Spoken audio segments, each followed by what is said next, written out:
नमस्कार मंडळी. ठरलं तर मग आजचा म्हणजेच 31 मार्चचा फ्रेश असा रिव्ह्यू तुम्ही माझ्या आवाजामध्ये ऐकत आहात. काल आपल्याला इथे ना कालचंच थोडंसं दाखवलेलं आहे की सायली प्रियाचा पदर ठीक करण्याच्या निमित्ताने अर्जुनला तो प्रियाच्या पाठीवरचा डाग दाखवते.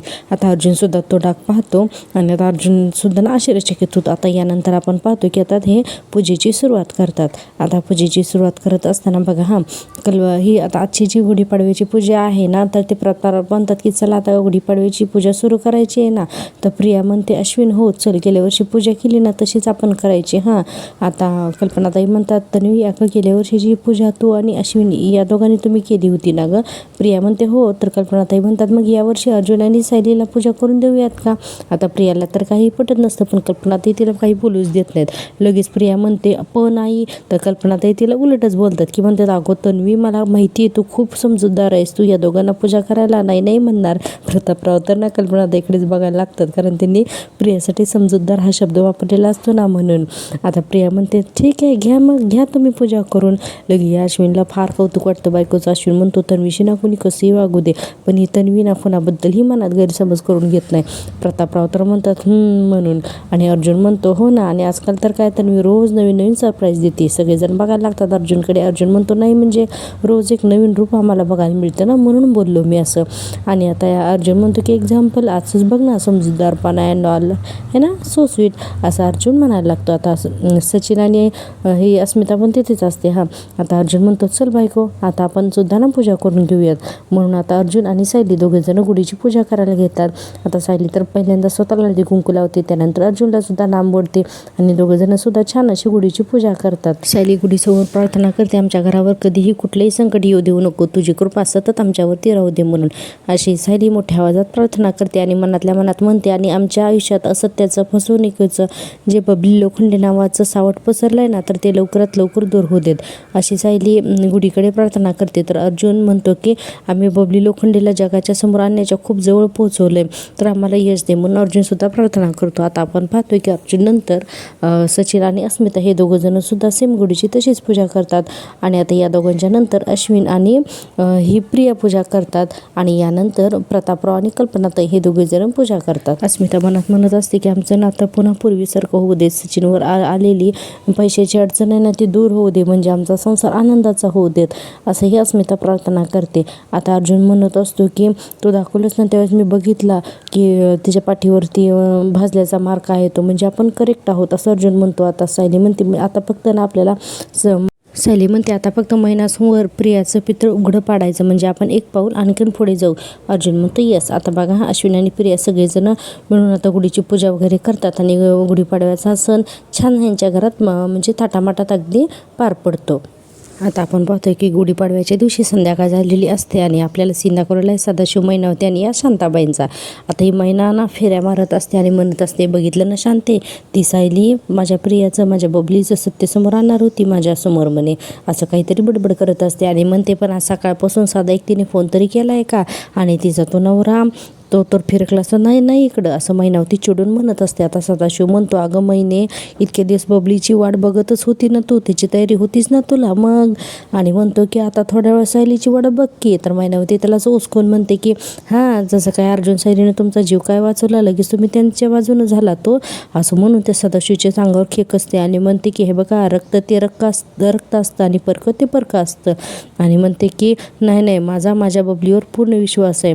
आणि म्हणते की ती जगाशी कशी जरी वागली ना तर आपल्याशी वाईट वागणार नाही, शेवटी माझी मुलगी ती माझी, असं सदाशिवला म्हणून गप्प करते. शांता म्हणते अगं महिने जरा धीर धर की. आणि पुढे म्हणते की सायली आपण आपल्याला दिलेला शब्द नाही मोडणार. आणि त्या इतक्यातच अर्जुन येतो तिथं आणि म्हणतो की अगदी बरोबर बोलताय तुम्ही शांता मावशी म्हणून. आणि आता अर्जुन तिथे येतो, अगदी महिन्याच्या समोर येऊन उभा राहतो आणि म्हणतो की माझ्या बायकोने शब्द दिला तर ती शब्द पाळणारच. आणि पुढे म्हणतो की तसंही अजून दिवस संपलेला नाही आहे. आता असं म्हणल्यानंतर मैनावती ना त्याच्या आजूबाजूला पाहते, तर सायली काही दिसत नाही. तर ती म्हणते हो का, मग पण तू एकटाच आलास रे, बायको कुठे आहे तुझी बायको. तर अर्जुन म्हणतो तुम्हाला तुमच्या मुलीचा खरा चेहरा दाखवण्याची तयारी करते म्हणून. आणि म्हणतो की तुम्हाला बघायचं आहे. तर मैना म्हणते होय बघायचाच आहे. आता अर्जुन बघा खिशातला फोन काढतो आणि आता सायलीला व्हिडिओ कॉलिंग करतो. आणि सायलीला व्हिडिओ कॉलिंग केल्यानंतर अर्जुन स्वतःचा फोन म्यूट करतो. आता सायली तिकडे प्रियाच्या रूमच्या बाहेर उभी राहते आणि तो व्हिडिओ कॉल केलेला उचलते आणि एकदम हळूहळू आवाजात बोलत असते. आणि आता बघा सायली म्हणत असते की आता डोळ्यामध्ये ना तेल घालून बघा तुम्ही, ही बबली लोखंडे तुमची मुलगी, याची तुम्हालाच लाज वाटेल, असं ही सायली म्हणते. आणि प्रियाचा दरवाजा थोडासा उघडते आणि आता त्यातून ना मोबाईल दाखवते. तर प्रिया बेडवरती आरामात झोपलेली असते. आता ती इतकी आरामात झोपलेली असते. आता हे बघून ना सदाशिवला काही कळत नाही. सदाशिव म्हणतो अगं हे काय आहे बघ, ही तर आरामात झोपली म्हणून. आणि आता सायली व्हिडिओ कॉलद्वारे ती दाखवत असते की प्रिया कशी आरामात झोपलेली असते ती. आता अर्जुन म्हणतो की तुम्ही जोरात बोलू शकता, खानाखुणा करायची काही गरज नाही, मी इकडून म्यूट केलं आहे म्हणून. आता सदाशिव म्हणतो महिने अगं तू बबलीला मेसेज करत होती की तुझा बाप आजारी, डॉक्टरला पाठव म्हणून, आणि बघ आता तिला माहिती असून सुद्धा ती अशी कशी काय झोपू शकते ग. तर महिनावती त्यालाच ओरडते, तुम्ही थांबावं जरा गप्प बसा म्हणून. आता अर्जुन म्हणतो की तुम्हाला विश्वास बसत नसेल ना तर मी अजून एक गोष्ट दाखवतो हां, असं अर्जुन म्हणतो. आणि आता बघा महिनावतीच्या मोबाईलवरून तो प्रियाला कॉल करतो. आता प्रियाला कॉल केल्यानंतर प्रिया तर बघते ना, म्हणजे अर्धवट झोपेतच असते प्रिया. आता ती फोन बघते आणि तिचे डोळे खाडकन उघडतात, कारण तो फोन असतो महिनावतीचा. आणि आता ती म्हणते की अरे यार, ही महिनावती का माझा डोकं खातीये असं म्हणते. आणि म्हणते की हिला अजून कळलेलं नाही आहे का हिचा कॉल घेण्यामध्ये मला काडीचाही इंटरेस्ट नाही आहे म्हणून. असं प्रिया जी काही बडबडत असते हे सगळं सदाशिव आणि महिनावती तिकडून ऐकत असतात. आता अर्जुन म्हणतो तुम्हाला अजूनही पटलं नसेल ना तर हे बघा, लवकर डॉक्टर आणि पैसे पाठव, नाहीतर तुझ्या बाबाचा जीव जाईल, असा अर्जुन महिनावतीच्या मोबाईलवरून प्रियाला मेसेज करतो. आणि मग तो झाला सेंड म्हणून. आता बघ इकडे प्रियाकडे ना मेसेज येतो. आता प्रियाला मेसेज आल्यानंतर प्रिया तो मेसेज वाचते आणि म्हणते की हे काय, लवकर पैसे आणि डॉक्टर पाठव, नाहीतर तुझ्या बाबाचा जीव जाईल. अरे यार, पुन्हा म्हणायला लागते आणि आता तर हसायलाच लागते. म्हणते अरे हे तर उत्तम बातमी आहे, ते सदा गचकला तर मला आनंदच होणार आहे, असं ही प्रिया म्हणते. आणि इकडून महिनावती बघते आणि म्हणते की त्या सदा पटोपाट महिन्यासुद्धा गेली ना तर अजून बरं होईल, नाहीतर हे दोघं उद्या माझ्या गळाला कधीही फास लावू शकतात, असं प्रिया म्हणते. बापरे, इकडे महिनावतीच्या तर डोळ्यात पाणीच येतं. अक्षरशः महिनावती तोंडालाच हात लावते. आणि सदाशिव म्हणतो की महिने अगं, या अशा पोरीला जन्म देण्यापेक्षा विष खाऊन मेलो असतो तर बरं झालं असतं ग. सदाशिवला आणि महिनावतीला खूप वाईट वाटतं. महिनावती म्हणते हे असल्या पोरीवर विश्वास ठेवत होते मी, अहो ही तर आपल्याच मनावरती टपली हो, असं महिनावती बोलते. आणि इतक्यातच काय होतं की सायलीकडून चुकून दरवाजाला धक्का लागला जातो. आता आणि प्रियाला लगेच लक्षात येतं ना की आपल्या दरवाजाला कोणाच तरी धक्का लागलेला आहे किंवा कोणीतरी दाराबाहेर असं आहे, असा संशय प्रियाला येतो. आता प्रिया उठून बघायला येते ना की कोण आहे दाराच्या बाहेर म्हणून, आणि दरवाजा कसा उघडला गेला या भीतीने प्रिया बाहेर यायला लागते. आता बघा सायली तिथेच कोपऱ्यामध्ये लपून राहते. आणि ही प्रिया जशी दरवाजा उघडून बाहेर येते आता तिथून एकदम सायली सटकते. आणि आता सायली तिच्या रूममध्ये जाते आणि प्रिया म्हणते अरे दार कसं काय उघडलं. आणि त्यानंतर आपल्याला पुन्हा सदाशिवचा सीन दाखवलेला आहे. सायली मग आता रूममध्ये जाते आणि पुन्हा व्हिडिओ कॉल करते सदा आणि महिनाला. आता महिना म्हणत असते की आमचीच चूक आहे ग, नक्की ही आमचीच मुलगी आहे का ग, ही आमची बबली ही आमच्याशी अशी वागली, अरे मग ही आमच्या जीवावरती का उठली, असं महिनावती म्हणत असते. आता सायली म्हणते तुमचं दुःख मला कळतंय महिनाताई, पण मला फक्त तुम्हाला एवढंच दाखवायचं होतं की तुम्ही जिला पाठीशी घालताय ना खरं तर तिला तुमच्याबद्दल काहीच वाटत नाही म्हणून, असं सायली म्हणत असते. आणि हे सगळे व्हिडिओ कॉलवर बोलत असतात. सायली म्हणते तिला जर का समजलं ना की तुमच्यापासून तिला आहे तर ती तुम्हाला सुद्धा मारून टाकेन. हे बघा, तुम्हाला मी जो शब्द दिला होता ना तो मी पूर्ण केला, तिचं खरं रूप मी तुम्हाला दाखवून दिलं, आता पुढे काय करायचं हा निर्णय तुमचा आहे. आता असं म्हणल्यानंतर अर्जुन म्हणतो की आता तुम्हीच ठरवा की तुम्हाला काय करायचं आहे ते, तुम्हाला तुमच्या मुलीवरती अजूनही विश्वास ठेवायचा आहे की आम्हाला साथ द्यायची येते. आता महिनावती तर खरंच खूप रडत असते. आता सदाशिव म्हणतो की महिने बोल ना, आता का गप्प बसलीस ग, बोल असं सदाशिव महिनावतीला बोलत असतो. आणि आता महिना बघा डोळे वगैरे पुसते आणि तो मोबाईल हातात घेते आणि सायलीला बोलायला लागते. सायलीला म्हणते की आजपासून ती बबली मेली माझ्यासाठी, असं हे महिनावती म्हणते. आणि पलीकडून सायली फोनवरती ना हे सगळं म्हणजे महिनावतीशी बोलत असते. आता महिनावती म्हणते की सायली तुला ना हवी ती मदत करीन, पण जी पोरगी आपल्या आईबापाच्या जीवावरती उठते ना तर तिला शिक्षा झालीच पाहिजे, असं महिनावती म्हणते. आणि पुढे म्हणते की आजपासून ना सायली तुम्ही सांगायचं आणि आम्ही करायचं, तिने केलेल्या प्रत्येक पापाची शिक्षा तिला मिळायलाच पाहिजे असं मैनावती म्हणत असते. आणि आपण आणि सदाशिवला ना खरंच खूप वाईट वाटलेलं असतं. आता तोही या सगळ्यांना ना मदत करायला तयार झालेला असतो. आता आपण पाहतोय की दुसऱ्या दिवशीचा सीन. आता दुसऱ्या दिवशी सकाळी अर्जुन झोपेतून उठतो आणि समोर बघतो तर सायली ना फ्रेश अशी झालेली असते. आवरून तिने ना कॉफी आणलेली असते आणि नाश्तासुद्धा घेऊन आलेला असतो. अर्जुन आता उठून बसतो आणि म्हणतो, वा क्या बात है, आज मी माझे डोळे उघडायच्या आत माझी फेवरेट कॉफी आणि कुकीज. अरे आज काय फेवरेट आहे का? सॉरी सायली नाश्ता नाही कुकीज घेऊन आलेली असते. आता सायली म्हणते, हो, कारण मी आज खूप खुश आहे. काल आपण खूप मोठी कामगिरी पार पाडली ना. एकतर प्रियाचं खरं रूप दाखवून सदा आणि मैनाला आपल्या बाजूनं वळवून घेतलं आणि देवाच्या कृपेनं प्रियाच्या खांद्यावरची खून आपल्या समोर आली. अर्जुन म्हणतो की ट्रू, म्हणजे याचं श्रेय तुलाच जाते. मैनाला तू आपल्या बाजूने करून घेतला आणि प्रियाला कल्पनासुद्धा नाही आहे की हा ट्रॅप किती घट्ट होता तो. आणि सायली म्हणते, प्रियाला कळायला सुद्धा नको आणि म्हणून तर मी मैनाच्या फोनवरून आहे ना मेसेज करणं सुरूच ठेवलं आहे, म्हणजेच ती गाफील राहील. अर्जुन म्हणतो, सो ही कॉफी म्हणजे सेलिब्रेशन आहे का? तर सायली म्हणते, फक्त कॉफी नाही, आपली स्पेशल मारामारी. म्हणून सायलीने स्वतःसाठी आणलेला चहा आणि अर्जुनसाठी आणलेली कॉफी मिक्स करते आणि 2 कपात पुन्हा घेते आणि अर्जुनला म्हणते, हे घ्या म्हणून. अर्जुन म्हणतो, ही मारामारी एकदम आपल्यासारखी आहे ना? सायली म्हणते, म्हणजे? तर अर्जुन म्हणतो, बघ ना, चहा आणि कॉफी या मारामारीमध्ये असे मिक्स होऊन जातात ना की त्यांना वेगळं करताच येत नाही. आणि अर्जुन म्हणतो की त्यांची टेस्टसुद्धा ना एकदम फॅन्टॅस्टिक आहे, आपल्यासारखीच. सायली म्हणते, अगदी बरोबर आहे, मारामारीमध्ये चहा आणि कॉफीची वेगवेगळी चव तर लागते, पण एकत्र आल्यानंतर गोडी तर वाढतेच. अर्जुन म्हणतो, हा गोडवा तर आपण आणखीन वाढवूयात का आज? आणि सायलीचा हात पकडतो आणि सायलीच्या हातातून तो कप घेतो आणि दोन्ही चहा आणि कॉफी एकाच कपामध्ये ओततो आणि म्हणतो की आज आपण दोघंजण एकाच कपामध्ये मारामारी पिऊया. आधी मी पिईन आणि मग नंतर तू. आणि अर्जुन म्हणतो की अरे वा, इतकी सुंदर सकाळ, हातात मारामारीचा कप आणि समोर माझी बायको, वा, अजून काय हवं आहे आयुष्यात? असं अर्जुन आहे ना रोमॅन्टिक होऊन बोलायला लागतो. आता सायली तिथून निघायला बघते तर अर्जुन तिचा हात पकडतो आणि म्हणतो की बस इथे, तू काहीतरी काम काढून ना किचनमध्ये जाशील, त्याआधीच मी तुला सांगतो की तू इथे बसायचं, पण आज मारामारी संपल्याशिवाय कुठेही जायचं नाही, असं अर्जुन म्हणतो आणि एक घोट त्या मारामारीचा पितो. आणि आता पुन्हा एक सिप पिल्यानंतर सायली तिला इशाराने विचारत असते, कशी आहे म्हणून. अर्जुन म्हणतो, छान आहे. आणि आता पुन्हा तो कप सायलीकडे दिला जातो आणि आता ती सायलीसुद्धा ती मारामारीचा एक सिप घेते. दोघांचा सीन सकाळचा छान आणि रोमॅन्टिक दाखवलेला आहे. पण बघा, हा पुढे प्रेक्षकांना आजच्या भागामध्ये ना खरंच खूप काही घडणार आहे आणि संपूर्ण रिव्ह्यू ना शेवटपर्यंत नक्की पहा. आणि हो, चॅनलला ना नक्की सबस्क्राईब करा, कारण अजूनसुद्धा ना जवळजवळ 92% लोक असे आहेत की जे रिव्ह्यू तर पाहतात पण सबस्क्राईबच करत नाही. तर चॅनल मॉनिटाईज होण्यासाठी तुमच्या सपोर्टची खूप गरज आहे, त्यामुळे प्लीज चॅनलला सबस्क्राईब करा. आता आपण सीन पाहतोय दुसरा, तो म्हणजे प्रिया आणि अश्विनचा. आता अश्विन सकाळी हॉस्पिटलला निघण्यासाठी तयार होत असतो. आता प्रिया तिथे येते आणि म्हणते, अश्विन हे घे डब्बा. अश्विन म्हणतो, अरे वा, सकाळ माझ्यासाठी चक्क डब्बाच करून आणलाच. प्रिया म्हणते, हो रे, त्या दिवशी हॉस्पिटलमध्ये माझ्याकडून तुझा ना डब्बाच आणला ना, त्या दिवशीपासून ना मला खूप अपराधी वाटत होतं रे, म्हणून मी आज लवकर उठले आणि तुझ्यासाठी डब्बा केलाय. अश्विनला काय कौतुक वाटतं बायकोचं. अश्विन म्हणतो की तन्वी, तू स्वतःमध्ये इतकी अमेझिंग बदल केलीस ना गं की मी रोज आणखीन तुझ्या प्रेमात पडतोय. आता ही प्रिया म्हणते, आता अजिबात जवळ येऊ नकोस, तुला हॉस्पिटलला जायचं आहे, तू विसरलास का? तर अश्विन म्हणतो की पण तू मला न विसरायला भाग पाडतेस, त्याचं मी काय करायचं?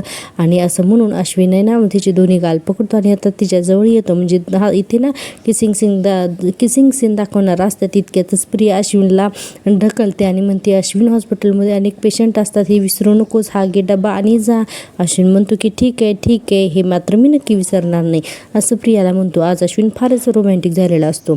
आता अश्विन म्हणतो, पण तू या डब्यामध्ये तू मला जे काही प्रेम दिलेस ना ते मी संध्याकाळपर्यंत पुरवणार आहे आणि बाकीचा कोटा मी रात्री पूर्ण करणार आहे, असं म्हणत असतो. तर प्रिया म्हणत असते की बास आता उशीर होतोय ना, जा बरं लवकर आणि हो, रात्री लवकर घरी ये, बाय, असं म्हणून आहे ना खोटी स्माईल करून त्या अश्विनला पाठवते आणि म्हणते, हा महामूर्ख अश्विन कशावरही खुश होतोय, त्याला ना एखादी स्माईल फेकली ना तरी पण याला गुदगुले व्हायला लागतात, बावळट कुठला, असं ही प्रिया म्हणायला लागते. आणि फोन बघते तर बापरे, तिचा फोन तर स्विच ऑफ झालेला असतो. लगेच म्हणते, अरे यार, मी काल रात्री अश्विनला जागी होऊ नये म्हणून फोन सायलेंटवरती केला होता आणि विसरूनच गेले ना मी. अरे, महिन्याचे एवढे मेसेज आहेत, म्हणजे सदाची तब्येत खरंच खूपच बिघडलेली दिसते, असं प्रिया विचार करते आणि म्हणते की काही करून यांना ना पैसे तर पाठवायलाच हवेत, नाहीतर हे जातील अर्जुन आणि सायलीकडे पैसे मागायला आणि त्यांच्या स्टीममध्ये गेले तर, म्हणून घाबरते ना प्रिया आणि लगेच म्हणते, नाही, सगळं संपेल ना नाही आणि काही करू मी आता असं म्हणून विचार करायला लागते आणि म्हणते की हां म्हणून आता ती एका माणसाला फोन करते आणि फोनवरती सांगते की हॅलो माझं एक काम कर. तो माणूस म्हणतो हां बोला मॅडम. प्रिया म्हणते मी तुला ना पैसे ट्रान्सफर करते एक पत्ता पाठवते, त्या पत्त्यावरती जायचं, तिथे एक म्हातारी आहे, त्या पत्त्यावरती पोच. तो माणूस म्हणतो कमिशन मिळेल ना माझं. प्रिया म्हणते अरे मिळतील रे तुझे पैसे, जो येतो तो कमिशन म्हणून पैसेच मागतोय, मग काम करशील ना. तर तो म्हणतो हो काम करीन, पैसे पाठवून द्या. आता ही प्रिया त्या माणसाला पैसे आणि पत्ता पाठवून देते आणि म्हणते की सदा आणि महिना त्या अंधाऱ्या खोलीमध्ये कुजत पडले असतील आणि आता पैसे मिळाल्यावरती तर शांत होतील. कुठल्या डॉक्टरला बोलवायचं ते बोला म्हणावं एकदाच. असं ही डोक्याला हात लावून असं वैतागून प्रिया म्हणत असते. आपण पाहतो इकडे अर्जुन सुद्धा ऑफिसला जाण्यासाठी तयारी करत असतो. इतकं तर सायली रूममध्ये येते आणि म्हणते तुमचं आवरून झालं की मला सांगा, मग आपण एकत्रच जाऊया नाश्ता करायला. अर्जुनला आश्चर्य वाटतं. अर्जुन म्हणतो अगं तू ठीक आहेस ना. सायली म्हणते हो. अर्जुन म्हणतो नाही म्हणजे रोज सकाळी तुझी धावपळ सुरू असते ना, आज तू आरामात बसलीस इथे, चमत्कार आहेस हा. सायली म्हणते चमत्कार तर तो आहे जो खाली घडतोय. सायली म्हणते खाली काय घडतंय. अर्जुन म्हणतो खाली काय घडतंय. तर सायली म्हणते प्रियाने सकाळी लवकर उठून आज सकाळचा नाश्ता आणि दुपारचं जेवण हे दोन्ही सुद्धा ना तयार करून ठेवले. अर्जुनला भीतीच वाटते. अर्जुन म्हणतो काय, आणि लगेच छातीला हात लावतो आणि म्हणतो की अरे बापरे खरंच मी काय स्वप्न वगैरे बघतोय का काय. नाही म्हणजे हे चांगलं पण आहे आणि वाईट पण आहे, म्हणजे आपल्या पोटाला बघावं लागेल ना सगळंच, असं म्हणत असतो आणि सायली हसत असते. अर्जुन म्हणतो बरं ऐक ना ते सगळं जाऊ दे, मी काय म्हणतो की प्रिया आणि मैनावती यांची सुद्धा ना आपल्याला DNA टेस्ट करावीच लागणार आहे. आणि लास्ट टाईम जेव्हा सिनियरला तन्वी सापडली होती त्यावेळेस त्यांनी ना सगळ्याच अगोदर DNA टेस्ट केली होती आणि त्यावेळेस प्रियाने काहीतरी मॅनेज करून ती टेस्ट पॉझिटिव्ह म्हणून आणले होते असे रिपोर्ट. सो आता सुद्धा आपल्याला DNA टेस्ट करावी लागेल. DNA रिपोर्ट बघितल्याशिवाय सिनियर आपल्यावरती भरोसा ठेवणार नाही असं अर्जुन म्हणतो. आता सायली म्हणते बरोबर आहे तुमचं, आणि सायली विचार करायला लागते. सायली म्हणते DNA टेस्ट तर करावी लागेलच, कारण बाकी सगळे पुरावे आपल्या हातात जरी असले ना तरी प्रिया तिच्या मनाजोगता DNA रिपोर्ट मिळवू शकते आणि आपण हे सगळं आधीही पाहिलंच आहे. त्यामुळे आपण ना अगोदर प्रिया आणि मैनाची टेस्ट करूया आणि शिवाय प्रतिमात्या आणि प्रियाची सुद्धा टेस्ट करूया, म्हणजे मनात कोणतीही जागाच उरणार नाही आणि DNA रिपोर्ट्स हे स्पष्ट दाखवून देतील की प्रिया प्रतिमात्यांची नाही तर मैनावतीची मुलगी आहे म्हणून.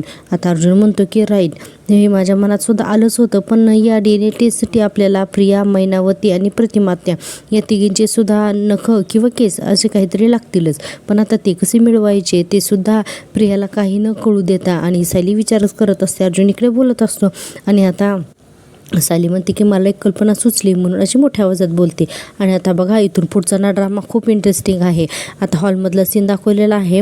आता कल्पनाताई बोलवत असतात की प्रतापरावांना की चला नाश्ता तयार आहे म्हणून, आणि विमलला सांगते की अस्मिताला बोलव की ती नाश्ता करायला बाहेर येते की तिला खोलीमध्ये नेऊन द्यायचं आहे म्हणून. आता विमल जायला लागते, इतक्यातच तिथे अस्मिता येते. आता अस्मिता आल्यानंतर कल्पनाताई म्हणतात की चला आता आपण नाश्ता करूया. तर अस्मिता म्हणते डॅड मला ना तुमच्याशी बोलायचं आहे. प्रतापराव म्हणतात हां बोल ना, कशाबद्दल बोलायचं. अस्मिता म्हणते की माझ्या बँक अकाउंटचं काय झालंय. आता कल्पनाताई आणि प्रतापराव एकमेकांकडेच बघायला लागतात. अस्मिता म्हणते तुम्ही विचारणार होतात ना त्याचं काय झालं. प्रतापराव म्हणतात हे बघ मी फॉलोअप घेतोय, माझं बँकेत बोलणं झालंय, त्या बँक मॅनेजरशी सुद्धा बोलणं झालंय, ते सगळं चेक करतील आणि आपल्याला कळवतील, काहीतरी टेक्निकल इश्यू असेल ग. तर अस्मिता म्हणते पण सतत हेच उत्तर मिळतंय डॅड, आणि म्हणते की याच्यातून काहीतरी मार्ग निघायला हवा ना, मला माझे पैसे हवे ते मिळत नाही आहेत, तर या सगळ्याला काय अर्थ आहे. प्रतापराव म्हणतात अगं नको काळजी करूस, आज मी बँकेत जातो आणि मग चौकशी करतो, ठीक आहे का. असं म्हणल्यानंतर कल्पनाताई म्हणतात अस्मिता अगं तुला बँकेतले पैसे मिळत नसले तर काय झालं, तुला काही हवं असेल तर आम्हाला सांग, आम्ही तुला आणून देऊ. आता असं म्हणल्यानंतर सचिन म्हणतो आम्हाला काही हवं असण्याचा प्रश्न नाहीच आहे मम्मा. आता सचिन बोलायला लागला की या दोघांची तोंड घाण होतात आणि म्हणतो की पण नक्की काय प्रॉब्लेम झाला हे समजायला नको का. जर अस्मिताचं अकाउंट डिॲक्टिव्ह झालं आणि त्यातून कुणी पैसे काढून घेतले तर. असं सचिन मुद्दामून भीती घालतो आणि म्हणतो की आपण बाहेर किती फ्रॉड्सबद्दल ऐकतोय ना, उद्या असं व्हायला नको की अस्मिताच्या अकाउंटवरून लाखो रुपये काढले गेले आणि नंतर आपल्याला समजलं. अस्मिता म्हणते हो मला सुद्धा ना हीच भीती वाटते, तुम्ही काही करून माझं काम करूनच घ्या, मला ते पैसे मिळायलाच हवेत डॅड. आता अर्जुन इतक्यातच तिथे येतो वरून आणि म्हणतो की ते पैसे नक्की तुलाच हवेत ना अस्मिताई, असं म्हणतो. आणि अर्जुन आणि त्याच्या पाठोपाठ सायली हे दोघं जण वरून येतात आणि इकडून आपण पाहतोय की प्रिया सुद्धा येते. आता जिथे तमाशा सुरू आहे तिथे प्रिया ही असणारच ना. अस्मिता म्हणते म्हणजे, तर अर्जुन म्हणतो म्हणजे कुणी दुसरं तुझं नाव घेऊन पैसे मागत नाही आहे ना, हेच कन्फर्म करतोय मी. आता असं अर्जुन बोला की अस्मिताला राग येतो. अस्मिता म्हणते मी आणि डॅड माझ्या अकाउंटबद्दल बोलत होतो, त्याच्याशी तुझा काहीही संबंध नाही, त्यामुळे प्लीज तू यामध्ये पडूच नकोस असं अस्मिता म्हणते. अर्जुन इतका चिडलेला असतो पण सायली त्याला शांत करायला लगेचच त्याचा हात पकडते. प्रतापराव म्हणतात की अस्मिता तू नाश्ता करून घे, तू काळजी नको करून घेऊस. हे बघ मी ना बँकेत जाऊन आज चौकशी करतो. अस्मिता म्हणते नको आहे मला नाश्ता म्हणून. आता अस्मिता नको नाश्ता म्हणून तिथून निघून जाते. कल्पना ताई हाक मारतात पण सचिन आणि अस्मिता दोघे पण तिथून निघून जातात. आता ही प्रिया शहाणपणा शिकवायला लागते ना. लगेच म्हणते की अस्मिता ओली बाळंतीण आहे, त्यामुळे आत्ताही तिचे हार्मोन्स प्रेग्नन्सीमध्ये असल्यासारखेच वरखाली होत असतात. आणि म्हणते की त्यामुळे ना तिचं बोलणं जास्त आपण मनावरती नको लावून घ्यायला. ती कशी जरी वागली ना तरी प्लीज आपण नको मनाला लावून घ्यायला असं पुन्हा बोलायला लागते. आणि म्हणते की बरं मी नाश्ता बनवला या खाऊन घ्या असं म्हणते. आता प्रतापराव बघायलाच लागतात ही आणि नाश्ता वाढणार. कल्पना ताई म्हणतात की तन्वी तू ना अगदी सगळं छान सांभाळायला लागलीस असं मग प्रियाला म्हणतात. आता दाखवले आपल्याला प्रियाने पाठवलेला तो माणूस सदाशिवच्या महिन्यावतीच्या घरी गेलेला असतात आणि तो प्रियाला फोन करतो आणि प्रिया म्हणते मी जर आलेच. प्रतापराव म्हणतात तन्वी अगं मला आता नाश्ता देत होतीस ना. तर प्रिया म्हणते हो विमल आहे ना, विमल वाढेल तुम्हाला नाश्ता, विमल वाढशील ना सगळ्यांना नाश्ता. विमल म्हणते की हो म्हणून. आणि आता बघा पुढे आपल्याला दाखवलेलं आहे प्रिया म्हणते की आलेच म्हणून तिथून निघून जाते त्या मुलाशी बोलण्यासाठी. आता आपण पाहतोय की प्रिया तिथून निघून गेल्यानंतर प्रतापराव म्हणतात अर्जुन सायली चला तुम्ही सुद्धा ना नाश्ता करून घ्या. सायली म्हणते आई ऐका ना नाश्ता तर करूच आपण, पण त्या अगोदर आहे ना की माझ्यासाठी तुम्ही दोघंजण एक गोष्ट कराल का. आता कल्पनाताई म्हणतात कुठली गोष्ट. सायली म्हणते तुम्ही आत्ताच म्हणालात ना की प्रिया आता सगळी सांभाळायला लागली वगैरे म्हणून. तर आज सकाळी ती लवकर उठली, तिने नाश्ता केला आणि स्वयंपाकसुद्धा तयार केला. मग तिला त्याबद्दल शाबासकी म्हणून तुम्हाला ना तिला काहीतरी द्यायचं आहे, काहीतरी खूप मोठं द्याल ना तुम्ही. आता प्रतापरावांना तर ही गोष्ट आवडत नसते. कल्पनाताईसुद्धा म्हणतात की अरे आता हिला काय द्यायचं म्हणून. आणि आपल्याला दाखवलं पुन्हा प्रियाच असेल. आणि आपण पाहतो की इकडे प्रिया त्या मुलाशी फोनवर बोलत असते आणि मग ते फोन कशाला केला सांगितलं होता ना काम झाल्यावरती मेसेज कर म्हणून.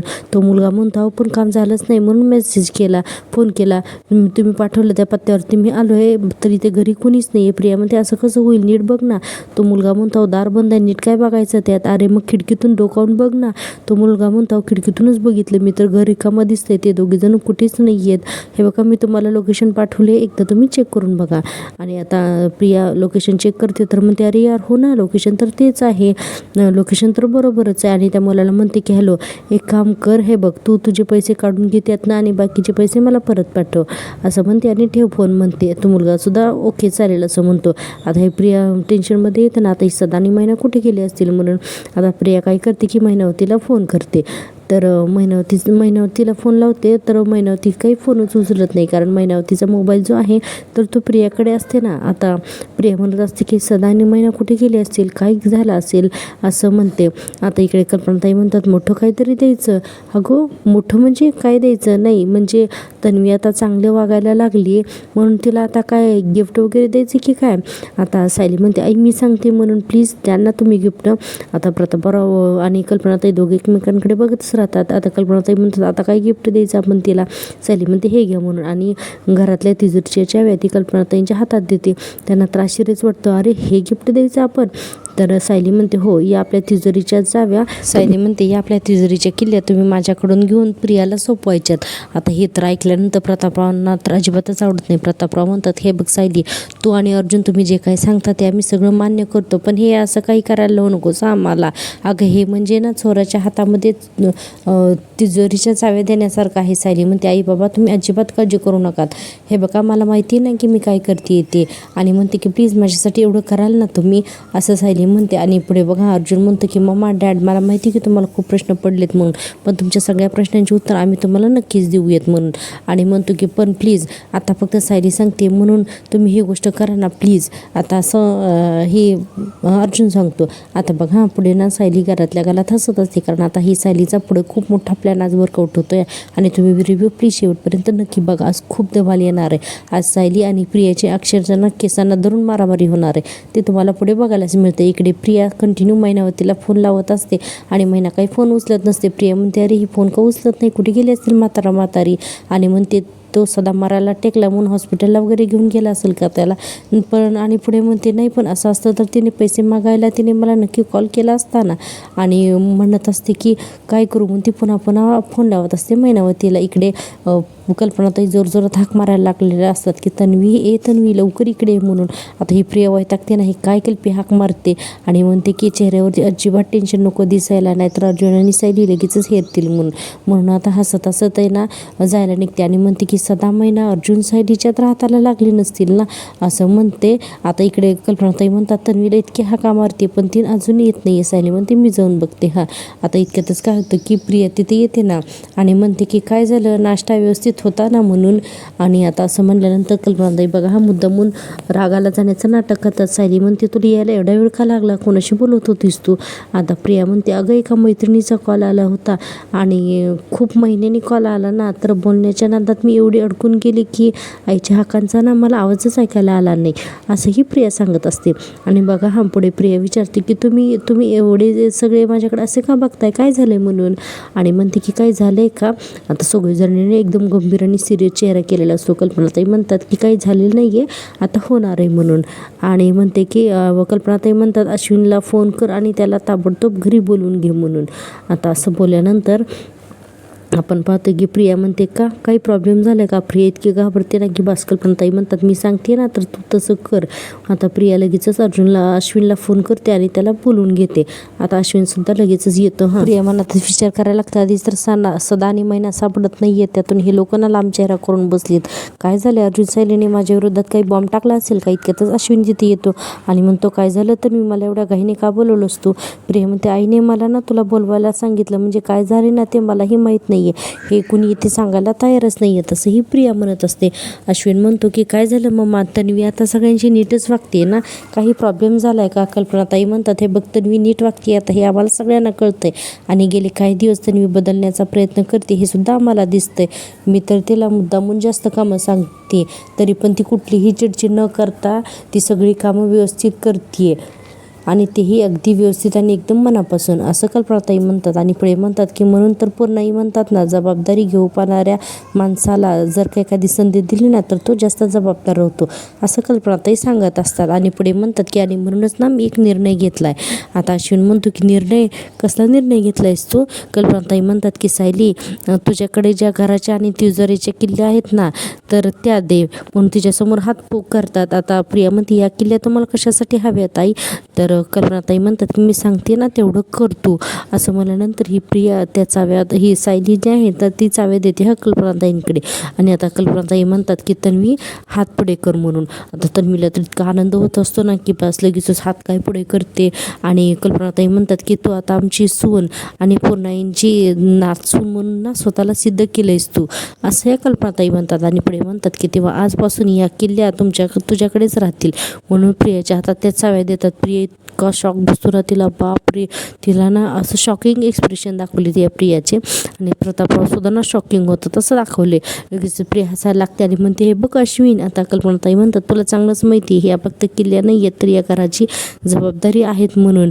आणि म्हणतात की आणि ही जबाबदारी आजपासून मी माझ्या धाकट्या सुनेकडे दिली आहे, म्हणजेच तुझ्याकडे दिली आहे मी ही जबाबदारी असं कल्पनाताई बोलायला लागतात. आणि पुढे म्हणतात आणि मला खात्री आहे तू ते अगदी उत्तमरित्या पार पाडशीलच म्हणून. असं म्हणल्यानंतर प्रिया खुश होऊन खूप हसायला लागते. प्रतापराव म्हणतात तू ना कल्पना अतिशय उत्तम निर्णय घेतलेला आहेस. अगं आपण त्या तन्वीवरती किती चिडायचो पण ती बघ ती सगळं काही विसरून ही नाती अगदी मस्त जपते, छान जपते असं प्रतापराव सुद्धा म्हणतात. सायलीच्या ड्राम्यामध्ये सगळेजण मिक्स झालेले असतात. आता अर्जुनला काहीतरी बोलणं गरजेचं होतं. अर्जुन म्हणतो मामा तुमचं हे सगळं काय चाललंय, या तन्वीने 2 दिवस चांगलं वागायचं काय नाटक केलं तर तू हिला चाव्या देऊन टाकतेस असं अर्जुन म्हणतो. आणि म्हणतो अगं 2 दिवसात साफ करेल ही सगळी तिजोरी. अश्विन म्हणतो की दादा वाटेल ते आरोप करू नकोस तुला सांगतोय मी असं अश्विन लगेच प्रियाची बाजू घेऊन बोलायला लागतो. आणि आता प्रिया म्हणते अर्जुन अरे आई आता माझ्यावरती एवढी जबाबदारी देते तर तू पण थोडा विश्वास ठेव ना माझ्यावरती असं प्रिया म्हणायला लागते. आणि आता बघा सायली लगेच लागते ना भडकायला. सायली म्हणते विश्वास कसा ठेवायचा तुझ्यावरती, विश्वास सांग ना. अगं इतिहास सांगतोय की यापूर्वी जेव्हा जेव्हा आम्ही तुझ्यावरती विश्वास ठेवलाय ना तेव्हा तो आमच्या पाठीवरती सुरा खोपसलायस.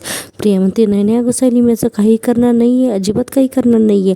आणि म्हणते की आई बाबा तुम्ही आणि हात जोडते आणि म्हणते की तुम्ही दोघं जणांना खरंच मी तुमच्या दोघांनाही थँक्यू म्हणते, हां खरंच थँक्यू असं नाटक करायला लागते. आणि म्हणते की आई मी तर ना वचन देतो तुला मी या जबाबदारीचं सोनं करेन ग असं प्रिया म्हणायला लागते. अश्विनसुद्धा मांडवलं होत असतं हो म्हणून. आता सायली मुद्दामून धिंगाणा सुरू करते आणि म्हणते की बस बस कर हा प्रिया तुझी ही नाटकं म्हणून जोरजोरात आरडाओरडा करायला लागते. आणि म्हणते आई तुझं कौतुक करतात कारण त्यांना तुझं खरं रूप माहिती नाही आहे म्हणून सायली मुद्दामून भांडण करायला लागते. आणि म्हणते की मला माहिती की तू काय लायकीची मुलगी आहेस ना, ते तुझ्या हातात जर किल्ल्या दिल्यास ना तर तू अख्ख्या घर उद्ध्वस्त करशील. म्हणून प्रियाच्या हातून त्या किल्ल्या विस्कावून घेते आणि तिला दाखवत म्हणते या किल्ल्या माझ्या होत्या आणि या माझ्याकडेच राहतील. अश्विन तर बघतच राहतो, इतका चिडतो ना सायलीवरती अश्विन की बास. आणि आता प्रिया म्हणते सायली अगं तू का जळतीयस माझ्यावरती. आणि पुढे म्हणायला लागते की सगळ्यांनी मला स्वीकारलं हे तुला बघवत नाही आहे ना. आणि म्हणायला लागते की प्रिया अगं मी प्रामाणिकपणे प्रयत्न केले तर या सगळ्यांना ते प्रयत्न दिसले म्हणून त्यांनी मला एवढा मोठा मान दिला आणि तू तो मान माझ्याकडून खेचून घेते. प्रिया पण काही भांडायला कमी नाही. अश्विन म्हणतो की सायली वहिनी त्या किल्ल्या तन्वीला परत दे. सायली जोरात ओरडते अश्विनच्या सुद्धा अंगावर नाही देणार म्हणून. आता अर्थातच सायली हा सगळा ड्रामा करत असते. सायली म्हणते तुम्ही सगळेजण या प्रियाच्या प्रेमपोटीने आंधळे झाला आहेत पण ही मुलगी काय आहे ना आणि ही कधी सुधारणार नाही हे सुद्धा मला माहिती आहे. हिच्यावरती विश्वास टाकणं म्हणजे स्वतःच्या पायावरती धोंडा मारून घेण्यासारखं आहे. सायली असं फार बोलायला लागते. आणि आता बघा हा प्रिया म्हणते सायली अगं तू असं का करते, सगळं लहानपणी असलेलं ते शत्रू तू आता विसर. सायली म्हणते कधीच विसरणार नाही मी ते शत्रू मी कधीच विसरणार नाही. हे की या किल्ल्या माझ्या आहेत आणि माझ्याकडेच राहतील. आता प्रिया तिच्या हातातून खेचायला लागते, सायली पण चाव्या खेचायला लागते आणि दोघांची ना अशी वादावादी सुरू होते. अक्षरशः भांडणं सुरू होते. दोघी एकमेकींच्या हातातून चाव्या माझ्यात करून खेचाखची सुरू करतात. बापरे आज ना असली मस्त मजा आली ना ही भांडणं बघायला की तुम्ही टी व्हीवरती हसीन नक्कीच बघा. आज ठरलं तर मगचा भाग खरंच खूपच छान दाखवला आहे. आणि आजचा हा भाग इथेच संपतो. आता उद्याच्या भागामध्ये आपण पाहतोय की या दोघींची इतकी हाणामारी सुरू होते. आता अक्षरशः सचिन तर मजा घेत असतो, अस्मिता सुद्धा ही भांडणं बघत असते. आणि आता रूममध्ये आल्यानंतर अर्जुन म्हणतो अगं तुझा कधी आवाज सुद्धा वाढत नाही आणि तू चक्क मारामारी केलीच. प्रिया लगेच सायली म्हणते हे बघा आपल्याला DNA टेस्टसाठी प्रियाची केस हवी होती ना, हे बघा एक नाही तर 3 केस मिळालेत, आता आपण DNA टेस्ट करू शकतो.